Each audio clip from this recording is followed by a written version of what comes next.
മഹാകേരളം ചാനലിലേക്ക് എല്ലാവരെയും ഒരിക്കൽ കൂടി സ്വാഗതം ചെയ്യുന്നു. ഈ ചാനൽ നിങ്ങൾ ഇതുവരെ സബ്സ്ക്രൈബ് ചെയ്തിട്ടില്ലെങ്കിൽ സബ്സ്ക്രൈബ് ചെയ്യാൻ അഭ്യർത്ഥിക്കുന്നു. ഒപ്പം അടുത്തുള്ള ബെല്ലൈക്കണും ക്ലിക്ക് ചെയ്യുക. അപ്പോൾ എൻ്റെ പുതിയ വീഡിയോയുടെ നോട്ടിഫിക്കേഷൻസ് നിങ്ങൾക്ക് ലഭിക്കുന്നതായിരിക്കും. ഇന്നത്തെ എൻ്റെ ഈ വീഡിയോയിൽ കേതുവിൻ്റെ രാശിമാറ്റവും അത് തുലാം രാശിക്കാരിൽ ചെലുത്തുന്ന പ്രഭാവങ്ങളെയും കുറിച്ചാണ് വിവരിക്കുന്നത്. വർഷം 2025 മെയ് 18 രാഹുവും കേതുവും രാശി മാറുകയാണ്. രാഹു മീനം രാശിയിൽ നിന്നും കുംഭത്തിലേക്കും കേതു കന്നി രാശിയിൽ നിന്നും ചിങ്ങത്തിലേക്കുമായിരിക്കും രാശി മാറുന്നത്. മറ്റ് ഗ്രഹങ്ങളെല്ലാം തന്നെ സാധാരണ സ്ഥിതിയിൽ ക്ലോക്ക് വൈസായി സഞ്ചരിക്കുമ്പോൾ രാഹുവും കേതുവും ആൻറ്റി ക്ലോക്ക് വൈസായിട്ടാണ് എപ്പോഴും സഞ്ചരിക്കുന്നത്. അതുകൊണ്ടാണ് രാഹു മീനത്തിൽ നിന്നും മേടത്തിലേക്ക് പോകാതെ കുംഭത്തിലേക്കും കേതു കന്നിയിൽ നിന്നും തുലാം രാശിയിലേക്ക് പോകാതെ ചിങ്ങത്തിലേക്ക് രാശി മാറുന്നത്. രാഹുവും കേതുവും തമ്മിൽ എപ്പോഴും 180 ഡിഗ്രി ദൂരം ഉണ്ടായിരിക്കും. സഞ്ചരിക്കുന്ന സ്പീഡും രാശി മാറുന്ന സമയവും സെയിം ആയിരിക്കും. ഇപ്പോൾ കേതു നിൽക്കുന്നത് നിങ്ങളുടെ 12ാം ഭാവത്തിലാണ്. മെയ് 18 രാശി മാറുന്നത് 11ാം ഭാവത്തിലേക്കാണ്.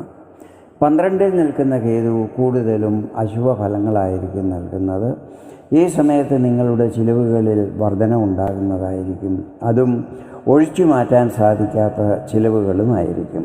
ആശുപത്രി ചിലവുകൾ, വിവാഹത്തിൻ്റെ ചിലവുകൾ, കുട്ടികളെ വിദേശത്ത് പഠനത്തിനായി വിടേണ്ട ചിലവുകൾ, വീട്, വാഹനം എന്നിവയുടെ റിപ്പയറിംഗ് മാതിരിയുള്ള ചിലവുകൾ, ഇതൊന്നും മാറ്റുവാൻ സാധിക്കുന്നതല്ലല്ലോ. ഈ സമയത്ത് മറ്റുള്ളവരിൽ നിന്നും ദൂരം പാലിക്കുവാൻ ശ്രമിക്കുന്നതായിരിക്കും. വിദേശ യാത്രകൾ ചെയ്യാൻ ആഗ്രഹിക്കുന്നവർക്ക് അതിലാദ്യം ചിലപ്പോൾ തടസ്സങ്ങളെ നേരിടേണ്ടി വരും.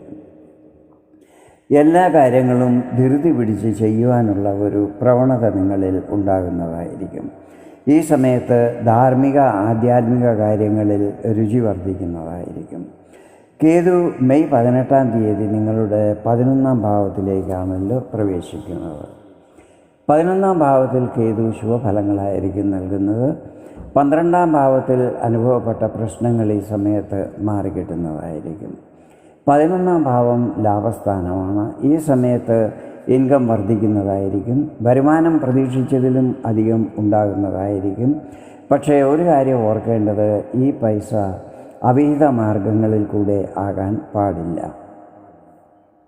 തെറ്റായ മാർഗങ്ങളിൽ കൂടെ പൈസ സമ്പാദിക്കുവാൻ ശ്രമിക്കുന്നത് പല ഹാനികളും വരുവാൻ ഇടയാക്കുന്നതായിരിക്കും. അമിത പലിശയ്ക്ക് പൈസ കടം കൊടുക്കുന്നവർ, പ്രോപ്പർട്ടികളിൽ ഇല്ലീഗലായി ഡീലിംഗ് ചെയ്യുന്നവർ, ഓഫീസിലും മറ്റും അണ്ടർ ടേബിൾ പൈസ വാങ്ങുന്നവർ, ലഹരി പദാർത്ഥങ്ങളും മറ്റും വിൽക്കുന്നവർ, ഇവർക്കെല്ലാം അമിതമായ വരുമാനം ഉണ്ടാകും. പക്ഷേ അതോടൊപ്പം മറ്റ് പല പ്രശ്നങ്ങളെയും നേരിടേണ്ടി വരികയും ചെയ്യും. ഈ കാര്യം എപ്പോഴും ഓർമ്മയിലുണ്ടായിരിക്കണം. 11ാം ഭാവം ഇച്ഛാപൂർത്തിയുമായിട്ടും ബന്ധപ്പെട്ടിട്ടുള്ളതാണ്. ഈ സമയത്ത് വളരെ കാലമായി നിങ്ങൾ ആഗ്രഹിച്ച കാര്യങ്ങൾ നടന്നു കിട്ടുന്നതായിരിക്കും. കേതു 11ൽ നിൽക്കുന്ന സമയത്ത് സഹോദരങ്ങളുമായി ബന്ധത്തിൽ വിള്ളലുകൾ ഉണ്ടാകുവാൻ സാധ്യതകളുണ്ട്. അതിനാൽ സഹോദരങ്ങളുമായി സംസാരിക്കുമ്പോഴും പെരുമാറുമ്പോഴും നല്ല ശ്രദ്ധയുണ്ടായിരിക്കണം. അവരെ ഹർട്ട് ചെയ്യുന്ന രീതിയിൽ പെരുമാറുവാൻ പാടില്ല.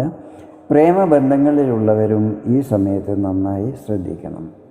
നിങ്ങൾ തമ്മിൽ സംസാരിക്കുമ്പോഴും പെരുമാറുമ്പോഴും ഈഗോ പ്രശ്നങ്ങൾ ഇടയ്ക്ക് വരുവാൻ സാധ്യതകളുണ്ട്. ഈ കാര്യത്തിൽ ശ്രദ്ധയുണ്ടായിരിക്കണം. തുലാം രാശിക്കാർ ഒരു കാര്യം ശ്രദ്ധിക്കേണ്ടത്, കേതു നിങ്ങളുടെ ഇൻകം വർദ്ധിക്കുവാൻ ഇടയാക്കുന്നതായിരിക്കും. പക്ഷേ എല്ലാം ലീഗലായിരിക്കണം. ഇതാണ് കേതുവിൻ്റെ രാശിമാറ്റം തുലാം രാശിക്കാരിൽ ചെലുത്തുന്ന പ്രഭാവങ്ങൾ. വീഡിയോ നിങ്ങൾക്ക് ഇഷ്ടപ്പെട്ടെങ്കിൽ ഇതുപോലെ ജ്യോതിഷ സംബന്ധമായ കൂടുതൽ വിവരങ്ങൾ അറിയുവാൻ വേണ്ടി എൻ്റെ ഈ ചാനൽ സബ്സ്ക്രൈബ് ചെയ്യാൻ അഭ്യർത്ഥിക്കുന്നു. വീണ്ടും വേറൊരു വീഡിയോയിൽ കാണാം. അതുവരെ എല്ലാവർക്കും നന്ദി, നമസ്കാരം.